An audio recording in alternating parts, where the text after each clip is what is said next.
ஒரு கண்ணதாசன் மாதிரி, ஒரு வைரமுத்து மாதிரி, ஒரு வாலி மாதிரி பாட்டு எழுதுறா அப்படின்னு சொல்லி சொன்னாங்க.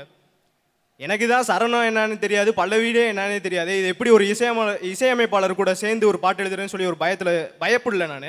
வாய்ப்புக்காண்டி காத்திருந்தேன். இதே கலைஞர் காலேஜில் தான் ஜாக் அண்ணான்னு சொல்லி ஒரு இயக்குனர் எனக்கு ஒரு வாய்ப்பு கொடுத்துருந்தாரு, காதலுக்காகன்ற ஒரு படத்தில். அந்த படத்தில் ஒரு பாட்டு எழுதியிருந்தேன். வந்தாலே வந்தாலே தேவதையா வந்தாலே, தன்னாலே தன்னாலே நான் நிலவுல பறக்கிறேன் உன்னாலேன்னு சொல்லிட்டு ஒரு பாட்டு. இந்த பாட்டை போய் 2 மாதத்துக்கு ஒரு தடவை தான் வீட்டுக்கு போவேன். ஒரு நாள் நடி 2 நாள் தான் வீட்டில் ஸ்டே பண்ணுறதுக்கு வாய்ப்பு கிடைக்கும். அந்த இயக்குனர் சொல்லிட்டாரு, இந்த பாட்டை எங்கேயுமே வெளியிடலை, ஸோ சீக்கிரட்டாக வச்சுக்கோன்னு சொல்லிட்டு ஃபோன்லேயே வந்து சீக்கிரட்டாக வச்சுருந்தேன். உங்கள் அம்மா கிட்ட மட்டும் ஒரே ஒரு தடவை போட்டு காட்டுன்னு சொன்னாங்க. சரி, எங்கள் அம்மாட்ட போட்டு காமிக்கிறப்போ இதெல்லாம் கேட்க முடியாதுடா உன் பாட்டு அப்படின்னு சொல்லிட்டு சொல்லி வேணான்னு சொன்னாங்க. சரி கேளுமான்னு சொல்லிட்டு இன்னொரு தடவை கேட்க வச்சேன். தன் மகன் எழுதிய பாட்டை ஒரு முறை அல்ல 2 முறை அல்ல, அந்த 2 நாள் ஃபுல்லாமே அந்த பாட்டு தாங்க எங்கள் வீட்டில் ஒழிச்சிக்கிட்டு இருக்கோம். அந்த பாட்டை கண்டு அவங்கள மயில் வைத்து மகிழ்வது தாங்க இந்த மகனாக பெரிய சிறப்பு.